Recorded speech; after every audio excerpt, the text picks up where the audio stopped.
dal leen ak jàmm mbokk yi siifur les talibé Sonko TV mbir mu doy waar rek la ñu daal di nemmeeku mu tukkee rek ci ki nga xam ne moo di Pape Sané chroniqueur bu Walfadjri moom nag yëkkati nay kàddu jëme rek ci ab benn li nga xam ne moo di luubal maam daal jamono ji rek scandale bu mag a mag mu di rek 8 milliards de francs CFA la wax ne rek kenn ci benn homme d'affaires bu nekk ci réewum Sénégal daal na koy naax saayal rek lépp benn banque 8 milliards de francs CFA ginnaaw bi nu koy fay moom nag ñu jaarale virement bi ci fi nga xam ne moo di rek ci banque bii di wuyoo ci turu BIDC moom homme d'affaires boobee nag ginnaaw bi nga xamee ne banque bi mu lépp yëg na ne ma ngay def ab benn transaction ci benn banque bu ñuy woowee BID maam daal BIDC maam daal ñoom waa banque boobee ci lañu jëlee ci moom lu toll ci 6 milliards ginnaaw loolee nag benn ministre boo xam ne mi ngi ci gouvernement bu Macky Sall bu président Bassirou Diomaye Diakhar Faye bi ministre boobee nag dafa daal di woo banque ba wax leen ne leen homme d'affaires bi 6 milliards yéen ko dagg jox leen ko ndax am na benn convention bu ma waaj a signé maam daal bu ma ko signé rek danaa daal di fay 8 milliards yooyu mu nekk nag coow loo xam ne jur na coow lool ci réewum Sénégal jamono ji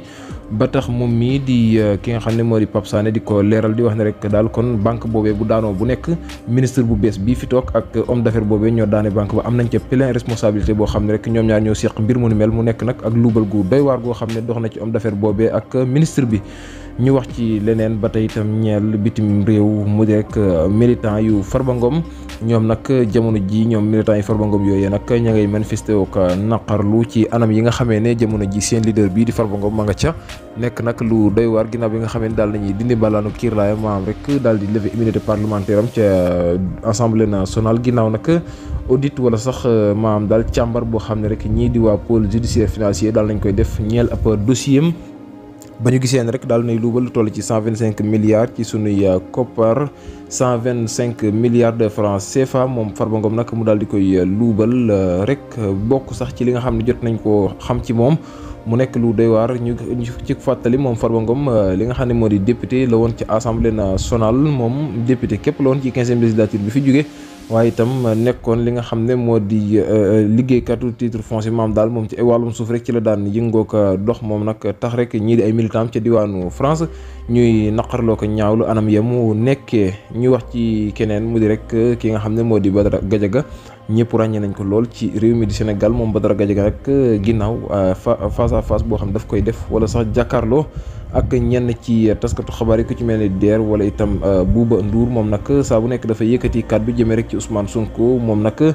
kaddu yi mu yëkkati jëmee ci Ousmane Sonko moo di rek daal jamono ji moom la ko naqari moo di 1000 milliards yi nga xam ne Ousmane Sonko tudd na ko waaye itam kenn waxu ca kenn defu ca moom daal xam leen ne rek kii di Ousmane Sonko yoon daf ko war a daal di woolu maam daal dañ ko war a woolu rek mu taxaw ci kanamu yoon ngir wax rek li nga xam ne moo di 1000 milliards yooyu mu wax ne rek daal gis na ko ci benn compte fan la ko daal di gis ndax 1000 milliards la man bëri na moom Badara Gadiaga di ko méttitloo ko naqarlu di wax ne rek moom PM daal wax na ne rek dafa gis rek ci benn compte 1000 milliards kon daal jot na ñu dem rek taxaw ci kanamu fi nga xam ne fi la ñuy lijjantee mbir mu ni mel ñu lijjanti ko ba mu daal di leer nañ ñi moom Ousmane Sonko wax rek fan la gis 1000 milliards yooyu ndax kat mbir ma ndax dañ ko bëgg a bàyyi mu nax saay déet wala waaw moom kii di Badara Gadiaga moo ko daal di xamle mu nekk nag mbir mu doy waar moo xam ne daal moom moo ngi koy daal di ñaawloo ka naqarlu di wax ne rek daal 1000 milliards yi nga xam ne Ousmane Sonko tudd na ko nekkul benn yoon loo xam ne dañ ko war a bàyyi mu nax saay bu ñu lijjanti ay 500000 ak 100000 nañ lijjanti fan la 1000 milliards yooyu dugg kon moom ma ngay wax ne Ousmane Sonko loolee daf ko war a daal di leeral ñu wax ci keneen moo di rek ministre de la communication ginnaaw nag liste médias yi nga xam doon nañ ko fësal maanaam rek médias yi nga xam ne état bi daf leen daal di reconnaître ci réew mi di Sénégal ginnaaw nag bi nga xam ne daal dañuy génne liste médias yi ni ki fan yii site bii di Dakaractu nag da ca daal di bokkul tax ñoom ñuy manifester wu génn rek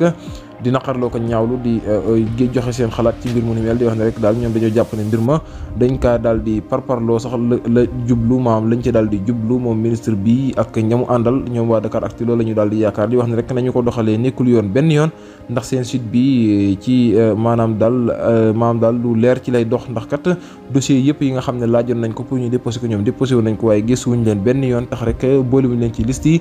ña ngay mer ba futtu dem bay wax ne rek ñoom danañ dem ci benn dëkk fii ci diwaanu Afrique wala sax ci déndu Afrique maam daal dem rek ci benn dëkk boo xam ne am na démocratie waaye itam am na loi ñu daal di fay tijji seen site bi mën koo continuer doxal ndax kat wax nañ ne ñoom jamono jii dañ leen a daal di beddi bu baax a baax jërë ngeen jëf.